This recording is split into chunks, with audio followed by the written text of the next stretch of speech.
Nag-aaway yung motor tsaka taxi. Natin na. Kung may gagawin sila sa isa't isa. Ayan dito. Susuntukan. Daan na. Iwalay. So today is Kiro Fiesta Day. Hello.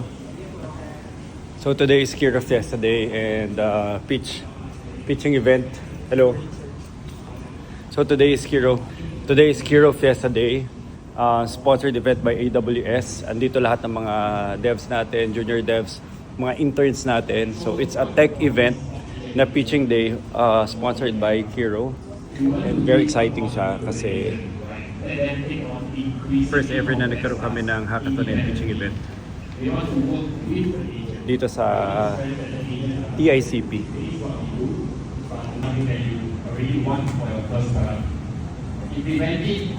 Test it, you get an agent to do the test for you, autonomous agent in the background, which he can do, or you can maintain it on your own or with your team if it's well documented. Yeah, so most of you actually do either vibe coding, which you want to quickly test some stuff, or you can jump to the next one, next slide. So sometimes when we develop code as developers, there might be things that we need to be reminded of. For example, before we push in our documentation, make sure that what we've changed is reflected in the README. Otherwise, there will be drift. And then we have to go back to our code, update documentation, and push it up again as a separate feature or request. Which is why we introduce agent hooks in Kiro. Have any of you used agent hooks? So along the way, So today is Kiro Fiesta Day. Hindi, ito na lang kasi babasahin ko sa food court. Today is Kiro Fiesta Day and nakakatuwa naman kasi it's an event in partnership together with SP Madrid, Texen, Okay Po, and most importantly, AWS, Amazon Web Services. So nandito si Gwen, ando si Gwen, and that's Nicolas. They're both based in Singapore. So we actually collaborated for this event to launch their Kiro IDE, AI-powered IDE ng Amazon Web Services. Pero instead of just doing a showcasing of the project, this is going to be a pitching and hackathon event participated by our TICP active members. So TICP Tech Internship Community of the Philippines. Kaya nakakatuwa naman. And syempre, ang mga behind the project, ito si Sean. Siya ang nag-organize, communicated with Gwen. And ako na yung susunod na magsasalita. Tapos yun nakakatuwa naman. The entire design sa harapan, ginawa pala nila Sean. So we actually created this specifically for this event, for the TICP event. From the founder of Texen. First of all, I'd like to give big thanks to the AWS team, to the Kiro team, Mr. Nicolas and Gwen. Ma'am Gwen, hello! Yan. Jonathan, umalis ka muna dyan. So, big thanks to the Kiro AWS.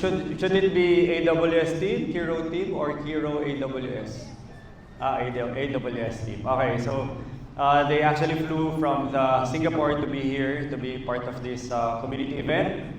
And siguro for my, of course, I'd like to mention our special distinguished, good-looking gentlemen in front of me. So siguro they've already been mentioned. But for me, this is the first time I'd be meeting Mr. Juan Valenzuela from Legion Tech, President of Legion Tech, Sir Juan. Of course, Kim Montano, the founder of Mayan Software Development Services. If I'm not, wait, I'm supposed to be reading it. And then of course, Cloud, how do you say that? Cloud provider. Cloud services provider, Mr. Kelvin Su, Canadian, Hong Kong guy, but now based in the Philippines. It's also a good friend of mine. You've been here in the Philippines for 3 years already? 3 years, yeah. You look younger now, since you've been in the Philippines. Because I know you. Oh, because you know me. And to the entire team behind TICP and Kiro Fiesta. Siguro I'd like to talk a little bit about our mission in TICP. I wouldn't be repeating back what Mr. Nicolas already mentioned. And this is going to be a whole day event about Kiro IDE. So I'd like to share with each and everyone about the mission that we do with TICP. I guess most of everyone here in the room knows me as the CEO of SP Madrid, which basically does collections for almost all of the financial providers here in the country, banks, fintech, and government agencies who's involved into lending out capital in the market. So why did we create TICP in the first place? Ever since the mission of, well, my mission and SP Madrid's mission is to basically, it's also mentioned on the IDLAs of every person working with SP Madrid. It says there, find, train, and change. Kasi the business model of the company ever since is to keep on finding talents all over the country. That's why most of our talents are not only based here in Metro Manila, but they're all over the country. And I do believe that not only the talents should always come from top-tier universities, but we feel that, you know, the best gems in the market are also the ones coming from maybe third-tier, fourth-tier, you know, programs in the country. You find them, you train them, you give them the best tools possible, you mentor, and then hopefully if you combine all of the right things possible in terms of cultivating a talent, you change their lives. And we've been basically doing that ever since we started SP Madrid for the last 20 years. And we've seen a very big gap in the tech talent sector of the country. And you know, like we've been trying to be as much as possible be ahead of the curve in terms of implementation of these technologies. But the biggest problem would be every time we hire, every time we get new students coming fresh from universities, there's a big gap in terms of what was the last part that was taught to them in school and the expectation if they'll be part of our organization, which is really what we're trying to do, to be on the cutting edge of technological implementations in the country. And then that's the big gap that I realized that one, there's a big gap, and two, when I did TikTok for the first time for a lot of, like just to do a tech internship here in PTEX, we got a 5,000 applicants just for 1 week. And I knew right away there's a big demand in terms of a lot of kids coming out fresh from schools, fresh from universities, looking to get their first real hands-on work experience using best possible tools and actual business operations. And here's the most important part. Instead of just looking at it like, oh, I can make a school, make money out of it, I can make an e-course program and make money of it, I just wanted to go back to our roots. It's really changed the lives of people. So the very starting point is not really to create a business equivalent of how to address this demand or gap. What we did was start a community. Simply just a community, because an internship is just going to be a short period, short-term part of your stint here with us, and rather it's just going to be a come and go, and then you just meet us for the maybe 2-3 months, and then you leave us, and then eventually we go on our separate ways. We want to make it a long-term relationship with kids who are coming here to basically experience the internship program, tech internship program. That's why we added the C in TICP. It's Tech Internship Community of the Philippines. We want it to be a community being supported and sustained by the students who are also a graduate of the program, even if you've just been part of the program for 2 or 3 months. So anyway, I'm just very, very happy today because it took a little bit of a lot of relationship and convincing, and maybe not so much, to basically have this event together with AWS today, together with TICP, because for so long, Mr. Nicolas and Gwen, for so long, we've just been sustaining the program out of our pockets. So sometimes we run a lot of networking nights, networking events. We try to do whatever we can teach, even though I'm not sure if people will come here and really attend it. But at the end of the day, we have to spend. The event place costs money, AC costs money, having people to support it costs money, and sometimes we need to put food just for people to come in, and it also costs money. And it's not really bringing any revenue because it's a community-oriented event. And finally, we got a little bit of light at the end of the tunnel when we got a few sponsorship coming from Gwen from our last networking night and then today for Kiro. So I just want to share that because having an event for these kids, having an hackathon with the AWS brand on it, and then plus it's it's a highly celebrated TICP event that they can put on their social media, which would really validate their attendance, their participation, would really help strengthen their careers. And siguro last for my message for our TICP members, at the very stage of your careers right now, what's very important is to really keep stacking that experience. And right now, the only thing we can offer, first of all, thank you so much for attending. Thank you so much for believing in the program. Thank you so much for, even though it's an internship program, you still find ways to come to SP Madrid, to PTEX, to fulfill your tasks and duties. But what's really important now is that you keep on stacking that experience, those certificates, gain more credibility, and hopefully, you leave the program, you leave SP Madrid, you find better rates out there in the market. And I truly believe that Filipinos with the right program, with the right training, with the right support, with the right tools, can definitely fly high out there in the global market. You're supposed to address the global market, not the local market. The local market should be the starting point. But definitely, we've been hearing again, there's so many talented youth right now that can basically deliver your skill set, not only here in the country, that would be very helpful, but also generate revenue income outside of the country, even though on a remote work, right? And bring it back to the Philippines. So again, thank you so much for the support. Thank you AWS and thank you to all the guests who attended here. I really appreciate all of your time and congrats, good luck sa mga magpi-pitch later. Good luck to Hackathon and pitching later. So maraming salamat. Thank you so much. Bye-bye, bye-bye. Sir, thank you, thank you.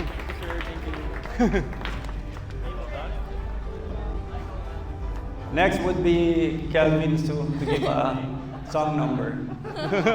Thank you so much. Philippines? Before we move Sorry? forward, we'd You're like always to here? We come back once a month. Of course, Yeah, to our we go to Singapore. partner Yeah. and the How many IEEE markets you cover? Like from Singapore, Philippines, and how many? Which other countries? Now, Singapore and Philippines. Really? Round of Okay. applause to It's enough. AWS and the rest Thank you of very the much. team behind this Appreciate it. successful event. You're And right Singapore-based now, originally, going to or start I'm based in our Singapore. team Okay, one. I believe Singaporean or they Chinese? are Singaporean. Okay. ready. Singapore. So, Okay. But not from China to Singapore. Just Singapore. Okay. Got it. The team Born and raised. A, Okay. we Born and have, raised. Perfect. So you did the Mr. military and all that. Salgona So you did the and military and all that. Ian. Perfect. And then you run every year. So I have a friend. Well, I have so many friends in Singapore. It's very common for me to hear that they're always struggling to maintain that they have to pass the running, the fitness test. Exactly. I finished it already. You're done. You look very fit. No problem for you. All right. Let's catch up later. Yeah, we should. Yeah. Thank you very much. Okay. Cool. Hello. Ay, ma. Salamat. Wow, Kiro. Uy, exciting. Nagustuhan mo yung artwork naman? Everyone, so We also have some swags later for the winners. Okay.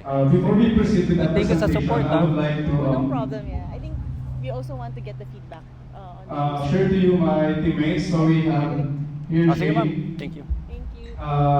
Rich one Jay or Jay, and finish first hand. So, how yan. critical. So okay, tapos ako mag-speech and very excited for today's event, Hero Fiesta. So magde-demo sila. So it's already a pitching event demo day of what they've built using Hero IDE. So panoorin na lang natin. Let's go. And they also do like If you want to be part of the next pitch and hackathon, ano ba to? Pitch and hackathon competition. So combine na siya. Magkakaroon lang kami ng sign-ups later on in the future. Pero it would be based on the next event that would be scheduled with Kiro AWS. Practice is because what we currently do, like they have this two persons and then they do role playing. So they talk to each other. So what we did here is we have an AI like that will act as a mentor.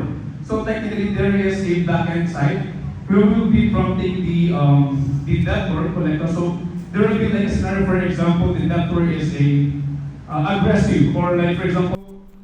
So, nakaka-excite lang. So, ito, I'd like to give a little bit of realization about how exciting it is right now for the TICP program. So, TICP is Tech Internship Community of the Philippines.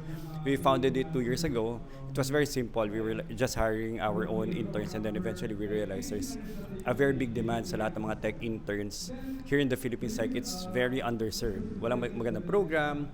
And even if they're able to find their internship, it's very far from their expectation of like how to how to leverage all the latest AI tools in the market. Not necessarily AI tools, but all the latest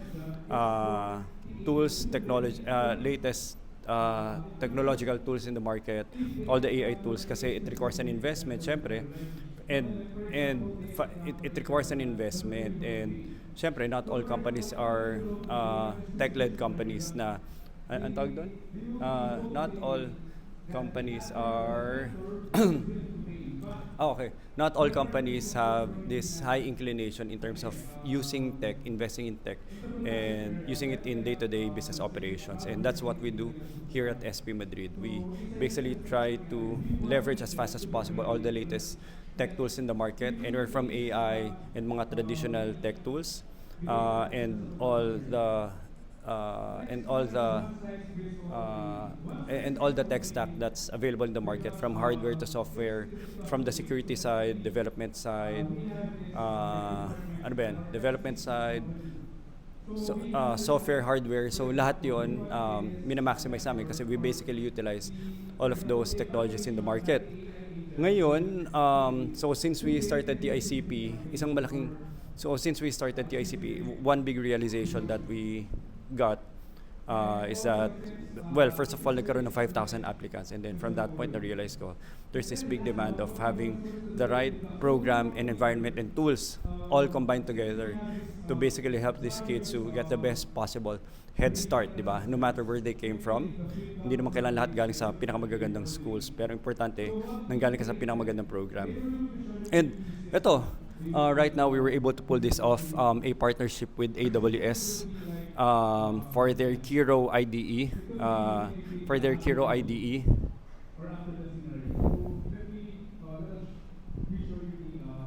So we were able to pull this off with AWS Singapore. So kapartner namin dito to sila Gwen and Nicolas. They're both based in Singapore, and they're trying to create a big community for their Kiro AI-powered IDE ng Amazon Web Services. So ngayon, they've basically given us 50 free licenses to be used in the hackathon event for today. So today is a pitching competition already. They basically this is a project that they did for siguro the last or 2 weeks, and then ngayon nagpe-pitching event. And ang nakakatuwa lang dito, this is a sign of big things to come that we have AWS. Hopefully, makuha pa natin iba pang mga tech giants to be part of the TICP program. Kasi ultimately, ang objective natin dito na magkaroon tayo ng mga tech interns pang papasok, and they're always using the latest and best tools in the market para syempre when they start their careers after school, talagang they have that confidence. Kasi kaya nga internship the starting point is really building confidence, making mistakes, seeing that it's possible, yung mga ideas mo ma-eliminate mo na yung fears of like, what if I make a mistake, what if I'm not enough. So dun pa lang sa internship na yun, nabibuild na yung confidence mo, and then using the tools, you're part of the environment, you're part of the operations, you're basically getting more confidence na kaya mo pala ibenta yung skills and services and talent mo out there in the market pag graduate ka. So hopefully this helps. By the way, TICP later on magiging parang holistic na internship program na rin, kasi we will also onboard non-tech interns. Gagawa kami ng program. It's also about design thinking, but also leveraging AI tools. So design thinking systems. So we would be onboarding non-tech interns also. We would also be opening up for career shifters kung gusto lang muna lang i-test if they really want to be in the tech space. kung magka-career shift. For non-tech naman, ang programa natin dito would be Design Thinking System, ODT, Operational Design Thinking Program. So it's more or less not necessarily very hardcore when it comes to coding, pero ang idea dito would be to basically create, parang maturuan kayo ng program in terms of having this structure on how to make use of all the tools right now without being very too technical about it, and combine parang ano siya, may pagka-business engineering ang idea niya, but also having this familiarity with all the tools and making business outcome. So mas business outcome ang objective ng mga operational design thinkers rather than dun sa mga tech lang na purely siguro code or app ang output, app, software. Hindi na code ang output ngayon eh. So it's more of like an output of an app na kailangan nila i-produce for business operations. Anyway, it's a very complex topic. Yun lang, public na ako doon. Very excited lang ako sa mga upcoming events pa natin sa TICP.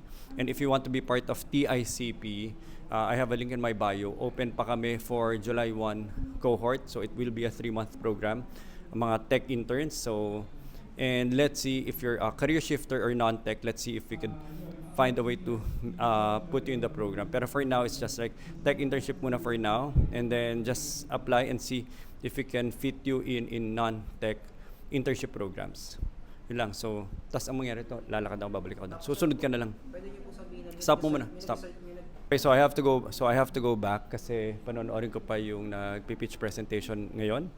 And yun, tas tara. Tas sundan mo na lang ako. Tapos lalagpas ka. So, very, very exciting itong program na to. Abangan nyo lahat ng mga upcoming events pa natin sa TICP. And we regularly have TICP Networking Night na open lang for everyone to chill, hang out, and mag-LinkedIn connections lang sa mga iba pang fellow interns. And even though you're not even a TICP member, you can attend the event. Abangan nyo yung upcoming TICP Networking Night. Pero for now, manood tayo ng pitch presentation. Tara, let's go. This idea is supposed to be like dynamic. So technically, we have these campaigns that there should be like a specific evaluation for each of the department. So this could be dynamic on the back end side, but right now this is our default criteria. So next. So strengths, we have here like the follow-up. Okay, next. You could also see the areas for improvement. Like for example, sabi, Ito tayo. fill information about the company and that. So let's proceed to the next.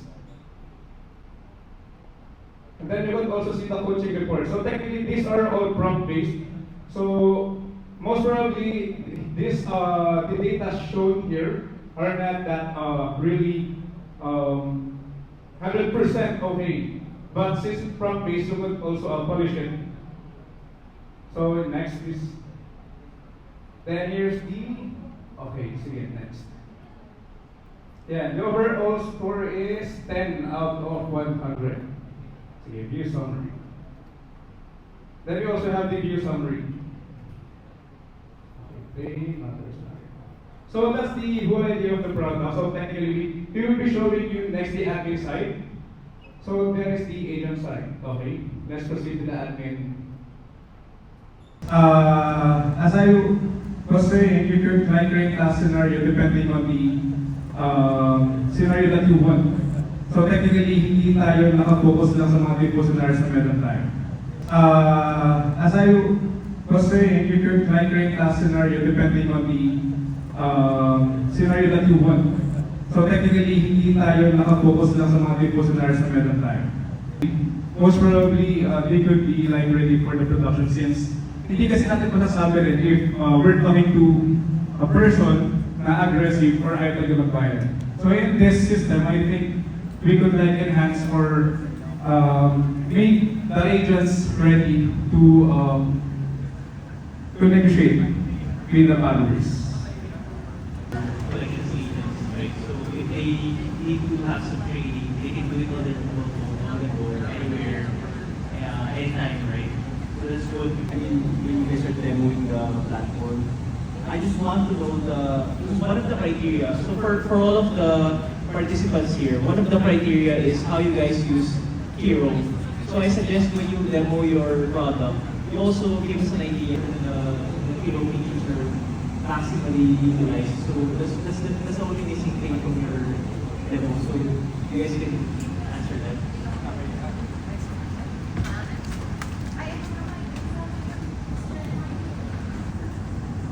Okay. So how we utilize Hero? Actually, at first we're actually brainstorming on how we or on what project what we're going to do here in the hackathon. So what we did, since we've come up with the CAT or the collection agent training system, we created a documentation with Hero. We like, kumbaga, may task-based na si Hero eh. And at the same time, aside from the spec-driven, since at first kasi may task doon na technically inputted na rin. So, tinapos pa namin yung task na meron doon sa spec-driven. And at the same time, what we did is to find code the additional features that we needed. For the user interface, user experience of the code, like to be structured and then kumbaga, pantay-pantay sila, walang pinagkaiba. And then, yeah, and then that's it. So what we did is spec-driven. And then I think it was Agent Hooks and then the steering of Hero. I think in terms of feedback, I would say that for the event panel, I would want it to be more, how does it, built upon so that it's demo ready. Yes. Correct. But if we were to apply this to other companies, I want to see how you use voice, how you use tone, how you use the business case, how you use all those so that I can apply it to other businesses. Right? That's how I would do it. Correct. Because I don't see the optimization right now. Okay. The second is that the reason why I asked for voice recording is I will use the voice recording to train other models afterwards. Right? So if you don't save it, you don't use it, you won't have feedback with it. Right? Makes sense.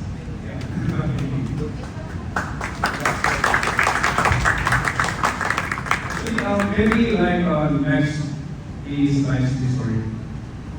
Yeah, I would like to see that actually. Right now we're not using the web RPC, so for the real-time web communication. So later on, if in case we will be making it like a real-time voice pipeline, campaign based or so technically this is what I'm explaining the one that we will be custom feeding the prompt behind the AI agents and then the evaluation. And then for the team analytics, actually it is already added, but then for now it is like one to one, like added to the agent. But later on we wanted to like add teams or like departments inside the system. Mga first day na mga interns natin. From Cavite State University. Where they calling or what UI for the iPhone style interface. Okay, so may mga interns tayo dito na first day pa lang pero they're just attending the Hero event. Okay na? Not sure the experience during May pakape pa tayo. when callers call. Okay, so may mga interns tayo dito first day, di ba? First day. So name tsaka school. By the way, ito, nandito pa rin kami sa Hero Fiesta event ng AWS and attendee lang naman sila. Hindi sila participant today sa event. But anyway, interview natin. So first name tsaka school. So my name is Lance J. I am from Cavite State University main campus from Indang. So Shout here out. we have a demo story. Maybe Shout out kay sino po? for the assistants, please. Nagtatawa na sa likod mo. Hindi ko po gets ano pong shoutout. Ayan, ito demo.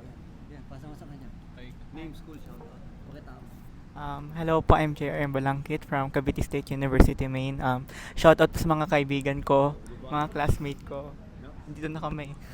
Saka sa mga crush sa akin, sabi mo. Ay, wala po. Hindi, sa mga may crush sa akin. Diyan lang kayo. Ay, sige po. Shoutout. Ayun, shoutout sa sa mga classmate ko na hindi na-accept sa Madrid. And hello po, I'm Harvey from Cavite State University. Classmates po kami and shoutout din sa mga classmates namin and sa Luzon, Visayas, Mindanao.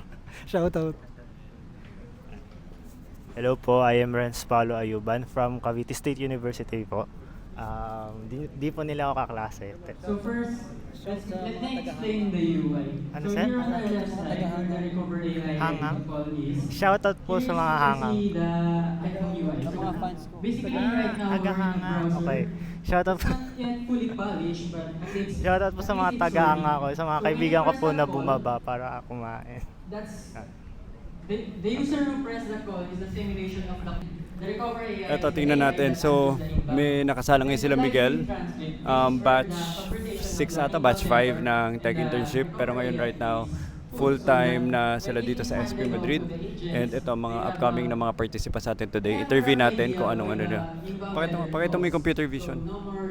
Si John, di ba? Ito si John. Yes po. Go straight to the recovery options that the agent is trained on.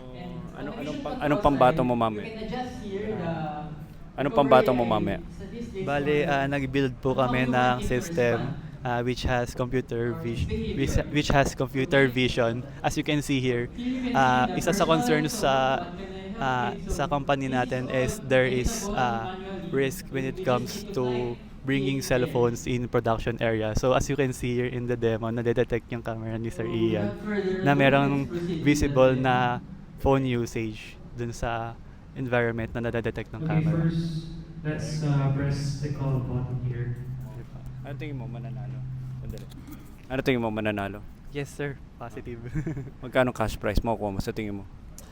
Hindi po. 1 million. 1 million. 1 million. 10 million. Tokens hindi pesos. 1 million pesos. 1 million tokens lang baka akala niya pesos. Sayang. So parang 20 pesos lang. Parang. Good luck.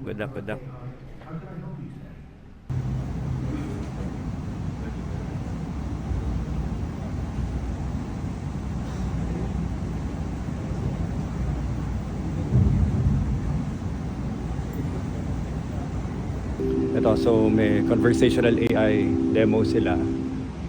Sure, I can help with that. Could you tell me your full Kaya yung voice model na ginagamit nila hindi Filipino. My name is Gio.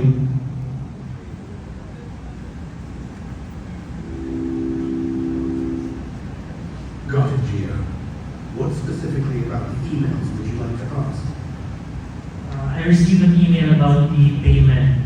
So could you please explain that to me?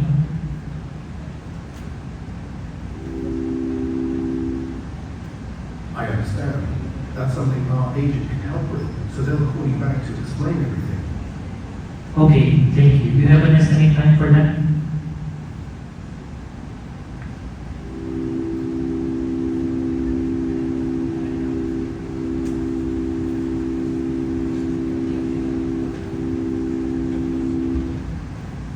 You're welcome. I've noted your concern, and we'll have an agent call you back to discuss this further. So currently the AI agent is not yet fully polished, but there are ideas there. And basically the idea of this is after the inbound letter calls with the AI agent talks. So that transcript will automatically summarize everything the conversation had. So like the name, the email, the credit card. Recommendations. So the key points like basically reading and clear requests about services or any other about conversations. So after the call, we can visibly call this. Ito na, nagla-last minute polishing pa sila ng build nila. So interview natin. Name kagad. Name kagad. Name. Hindi na, ano na yan, pinagsasabay nila last minute na kain tsaka development tsaka polishing. Good afternoon po. I'm Georgian Bustos and I'm part of the team Pull Push Request. And currently we Quick highlight, ano yung panglaban nyo? So yung panlaban namin I think mananalo. So yung amin is for the production where nag-develop kami ng QA system na dinedetect niya yung AI stuff sa mga code base na result ng vibe coding. So, Galing, okay, good idea. So, ang ginagawa nila QA para sa AI slap. O nga no, kasi nagiging recently wala namang concept of AI slop in the past, di ba? Ever since wala namang concept of AI slop, tapos nagkaroon ng AI slop, tapos wala pa palang gumagawa ng QA for AI slop. Sino nakaisip ng idea? So it is a collaborative idea po wherein since we've experienced yun nga yung AI slap na bago ngayong issue sa modern era of coding, kaya we come up with the idea to why create a system na pwede natin we can use for production as well, since we are also in developers and we are using vibe coding as well, since that is the trend as of now. So with the help of this system, we can make better choices in developing AI applied solutions. Quick UI tour lang, mabilis, highlights lang. Ayan po. So for our UI po, we have we have login page na we can lark OAuth for we using SP Madrid. Then upon logging in po, makikita po natin yung dashboard here ng per account. Then the new scan here. So for the new scan, basically this is the where scanning po ng AI slap happens. Then upon clicking it, it will go with the pipeline progress. Then for the past scan history, since the new nag-i-scan pa, ganito po yung itsura niya. If tapos na siya mag-scan, bali si Gemini po yung magsasummarize nito. Then may mga metrics po tayo dito for security, maintainability, documentation, testability, and many more. Then for the insights and observability, then the best coding practices po na for guidelines na ating production grade, for example mga OWASP, clean code. Then for our linters, then here po may mga suggestions for the details na mismong repository na we can also inspect. Then after summary po, magsasend po siya ng report automatically sa Lark with our Lark bot configured. So basically that's all po. Thank you po. Good luck ha. Mananalo ba? Mananalo po. Mananalo po. Tapos diretso na Okada.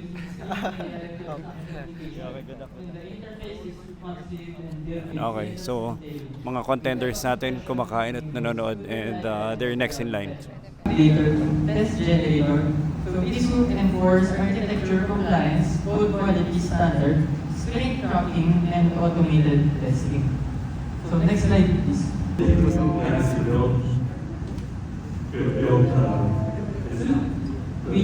started, this task was given 3 weeks ago.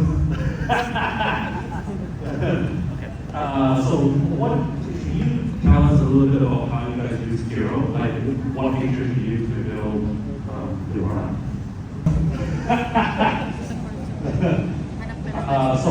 So what we have is, when we plan for a feature, we first go through the spec-driven development, where we let Kiro create the plan for all the coverage and how, where we let Kiro create the plan for all the coverage. Hi, I'm Teresa. So my role is the overall executive lead for Unsecured. So I'm here to support the hackathon. Hi.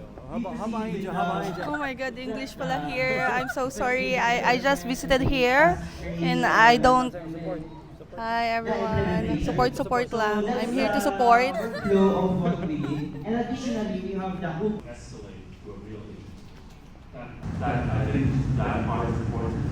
That will be a bigger solution to solve, rather than the answer, you leave a message and you call them back. So it just becomes an endless loop of telephone tag. We align with the user to one story, then for an agent that actually can do answer story. Yes. Just additionally for the Ito pa mga pambato natin. So anong ide-demo nyo mamaya? Kasama kayo, di ba? Lalaban kayo. Anong ilalaban nyo? At ang sunod kong tanong, mananalo ba? yes. Unahin po muna namin yung pangalawang talong kung mananalo ba. Siyempre, yes po. I'm Frankie B. Peanut po, and kasama ko po itong kasama ko po si Ezekiel Cruz, si Nico po. Ang pangalan po namin is Kirobytes. Opo, Kilobytes. And ito po, kasama ko po si Nico, si Angelo, and si Ezekiel po. So yung project po namin is all about ano lang po. So job preparedness application po siya. So yung target audience po namin is mga job applicants na nahirapan magkaroon ng opportunity outside internship or sa employment na. And we build an application that streamline lang po yung core processes ng application. So we want to help lang po ng mga tao na hindi ganun nahirapan and need ng opportunity din po. Okay, sa haba ng sinabi mo, isa lang tanong ko, mananalo ba? Yes po. Panalo po. Sabi mo, Ezekiel, pag ako magja-judge, panalo na. Panalo na. Pag si Sir Ian po yung mag-judge, panalo na to. Kasi po, kung ako mag-judge, panalo na. Kasi kung ako mag-judge, panalo na kasi bias ako eh.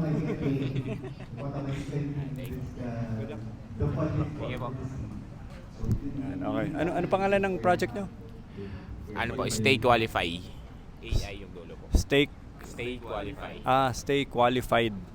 Qualified. Qualify AI. Stay qualify AI. Kasi di ba sila na-art kaya di ba sila qualified? Thank you so much, team. Hindi nyo naman?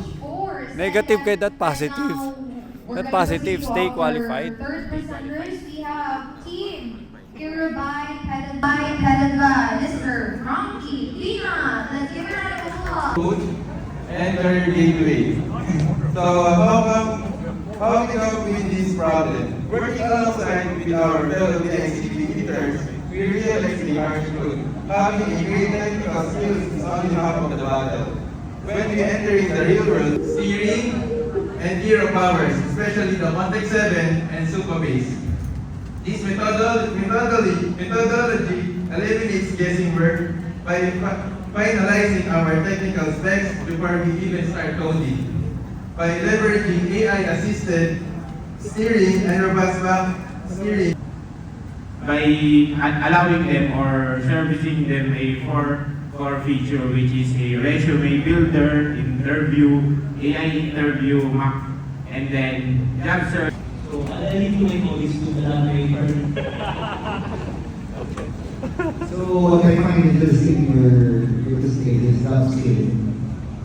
For me, that would bring more value to the users. But the others, the idea is very scattered. So these lack of but downscaling is great. So Kim gave me mainly the job of doing the bad cop side of things. So let's break it down. Resume builder, not customized enough. If everybody used the same resume builder that you use, all resume will look the same. And so there's no distinct advantage on the resume builder. Second is, if you have an interview coach, I don't see a workflow where it allows you to put in your specific job that you're applying for. So if there is, then Actually, there is. We doesn't have the chance to show it up later. that's okay. That's fine. The application career gateway wise, I think you guys need to spend more time, like Tim said. You guys are doing too much. So I can see a lack of detail in which you implemented the career gateway. For example, when you apply for a job, most likely you'll be routed to different job portals, and it would require you to log in to sign up. Right now you're parsing Google job listing, but if you do that, you don't give them a link to go to apply, they would never be able to apply. Actually, user can redirect to each application. It's a real redirecting. So user can apply directly to that link. In the system, we're just showing all available lists, so the user can have multiple options to apply for. Okay, that's fine. And last but not least, I think upskill is always. How to address it. So our system is named Slopshield AI. So the engineering quality gate for AI. Basically, this is a system to leverage our developers, such as the QA and our DevOps, to further improve or to detect AI is locked in the code base before it passes to production level. So next level. In the code base before it passes to production level. So next level. In our modern world, AI can now generate code faster than teams can safely review it. So with the help of our system, we can leverage this system to detect those generated code faster than teams can safely review it. So with the help of our system, we can leverage this system to detect the identify. Next slide. So that's what we call AI slot. So our system is designed to prevent these issues to reach the production. To our system / shield AI. So let's have Gab to demo our system. Landing page or login page, we can sign up by login by see the analytics dashboard for the Slopshield AI. So basically, it gives metrics for your repositories from GitHub. Then you can see here na you can scan your repository if you set it here on configuration, as you can see here, and Mailer is already connected. So yeah, metrics for your repositories from GitHub. Then you can see here na you can scan your repository if you set it here on configuration, as you can see here, and my work is all. And after scanning it, so I just select a small repository since this system can handle small to medium repositories for now. So yeah, let us start auditing or scanning it. As you can see, it is scanning, and here is the pipeline of it.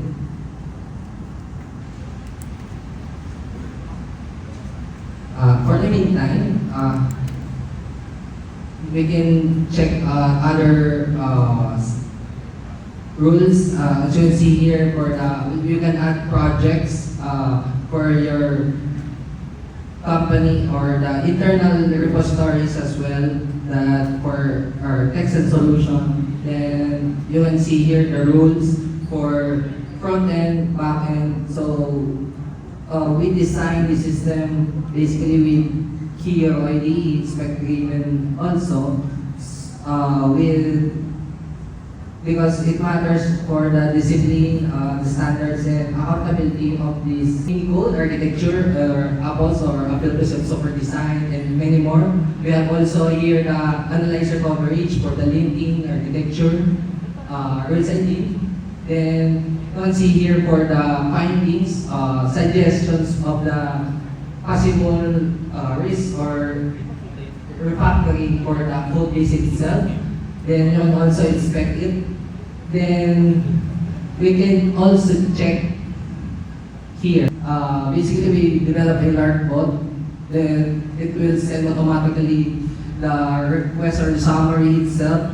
Then all the team members or group members can see it directly. So yeah, basically that is all for it. So we can try to check others. So because this system can actually can handle large repositories. Earlier I tried rotating all of them for the request since I'm using only pre-API keys. Then also for the summary itself, I have Olama for it to support as a fallback. Then yeah, as you can see here, the standards map for the clean code ISO 510 I discussed earlier. So yeah, basically it scans all the files here, and you can inspect it here. Also the lines itself.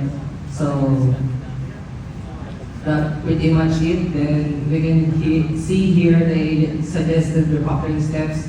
Also the recommended test coverage checks for the unit test and possible suggestions po.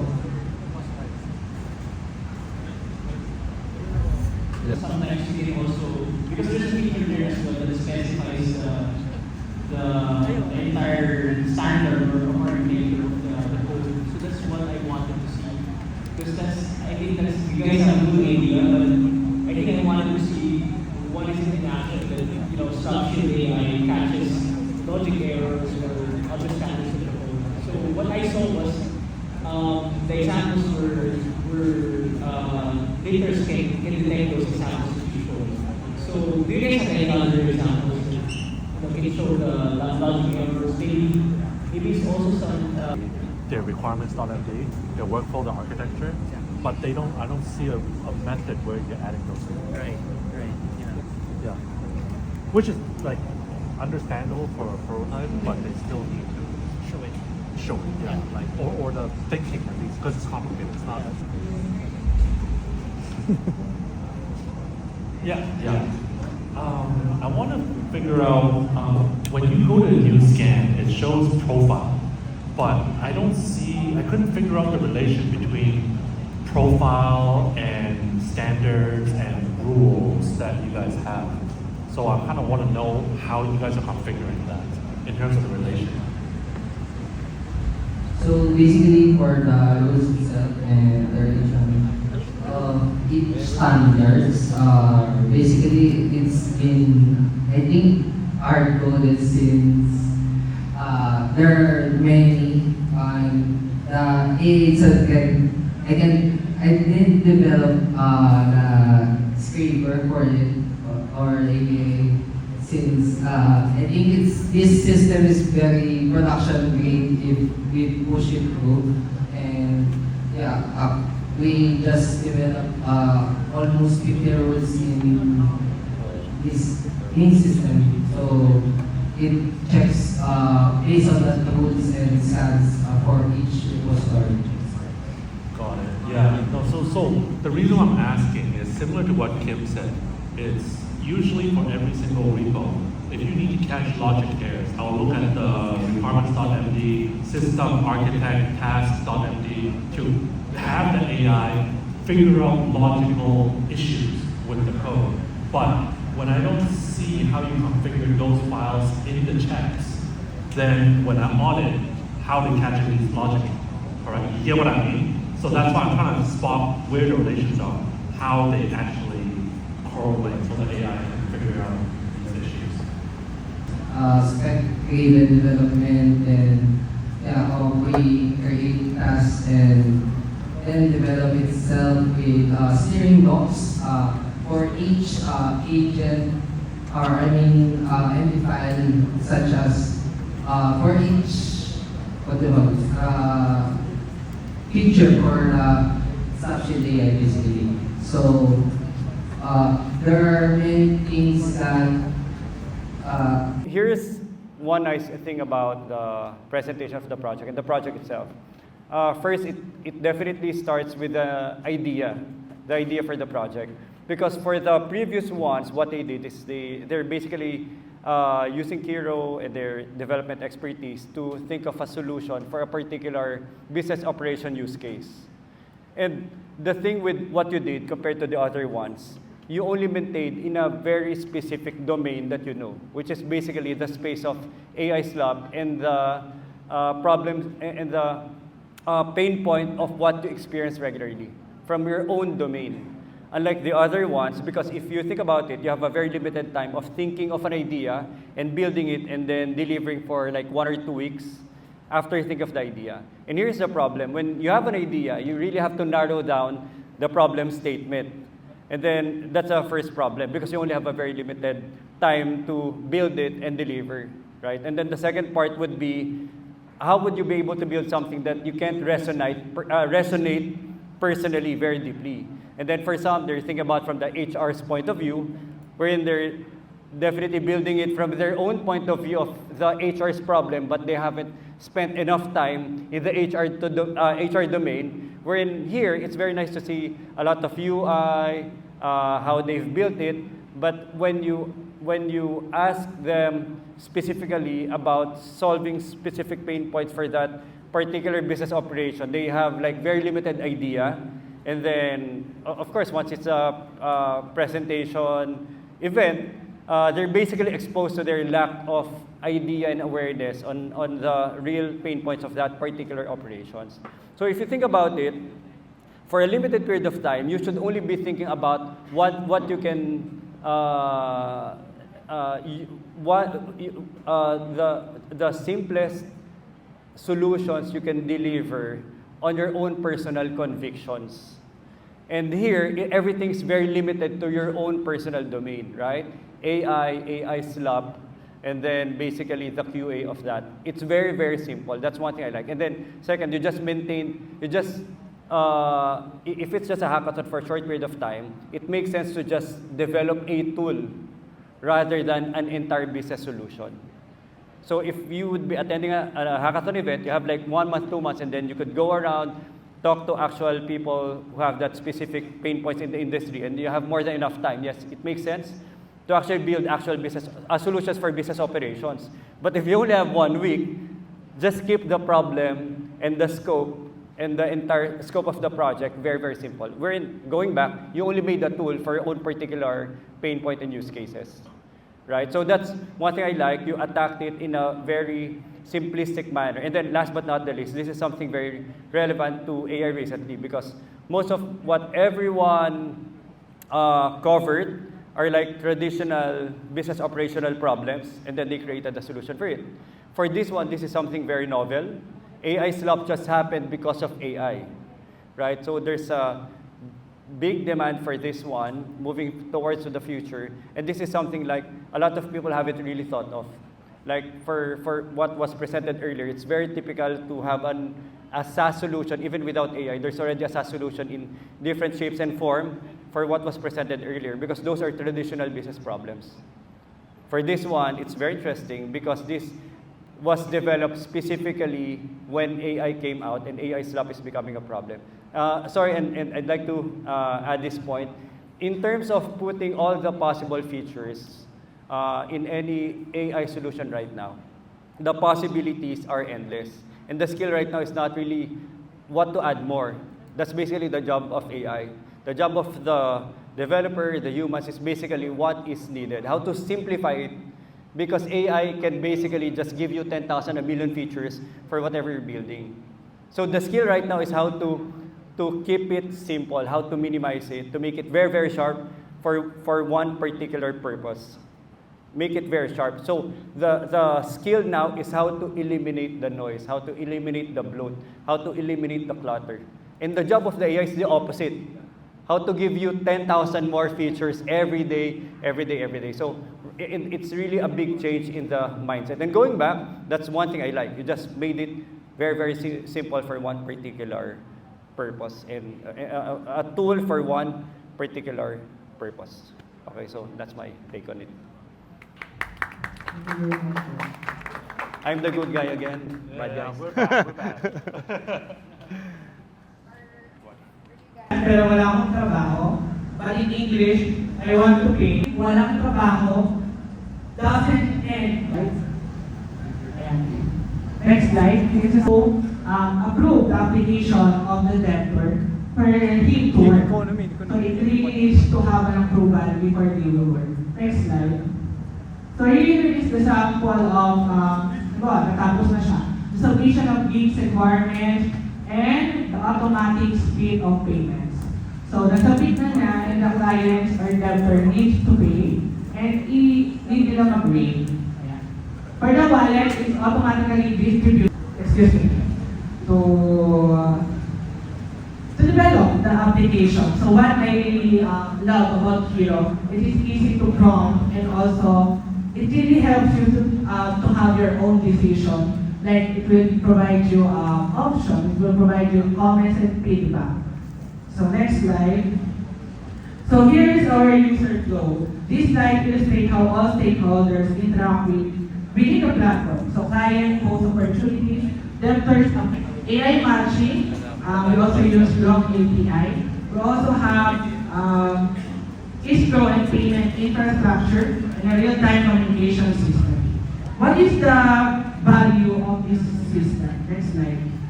So for debtors, their pain point is their unemployment, right? So we bill the client is 5% or 10%. For possible feedback. Next slide. We also have that service, software as a service portfolio. So, syempre, we are providing software. So, we need to provide them as a service. So, we have as a service, for free tier, we have 100 debtor accounts. But for the agency, they are able to have a lot of accounts. They will also have manufactured native inside the platform and atomic split of their payment of reference.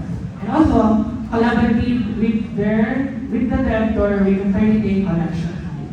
And next slide. So meet the data analyst team. So I'm just alone because they're also busy. They're all busy in creating reports. So I am Vince Villanueva, a graduate of PLM as well. Together with Ms. Smith and Kalisay, Mr. Paul Andre Santos from Kalisok Bini, same field, and Mr. Mark. The live demo is the actual videos. So it's really show the GitHub link if you really want. So it's in my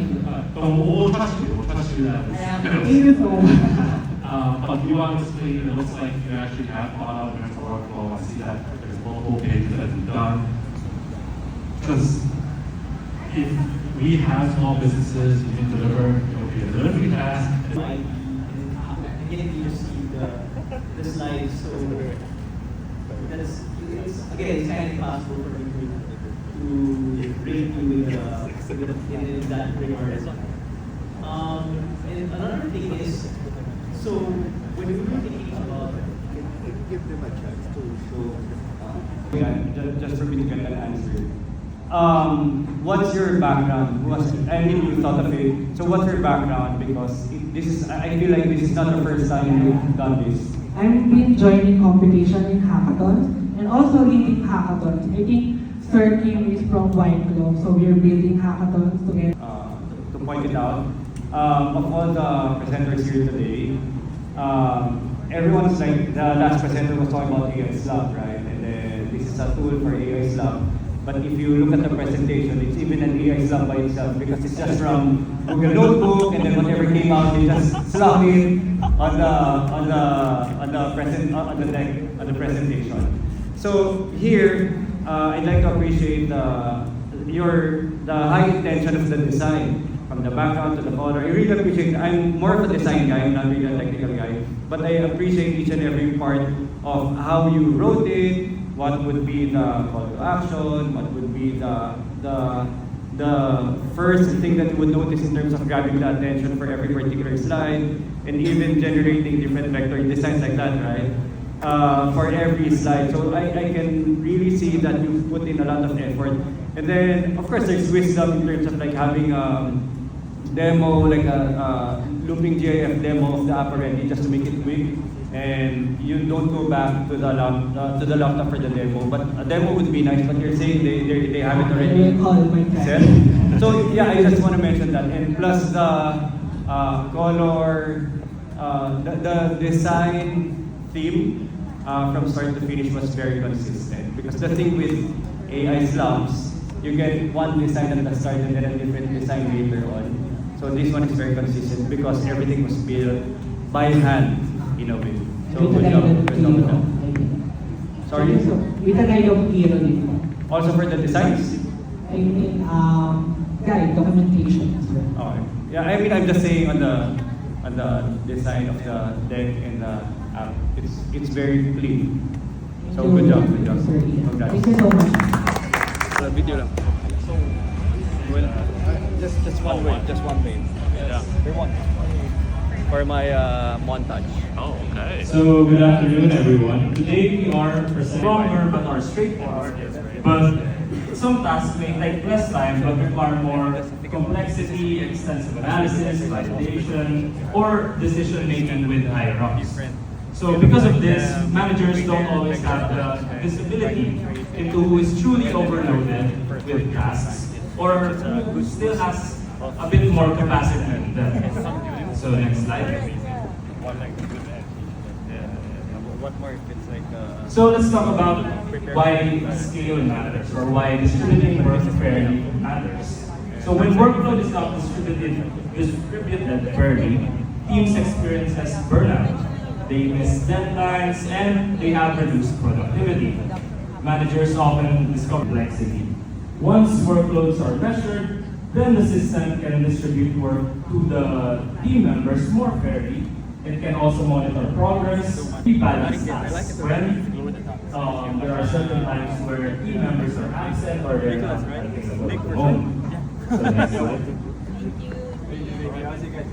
Regrets for the view of the land distribution to understand if job worth is for this team. And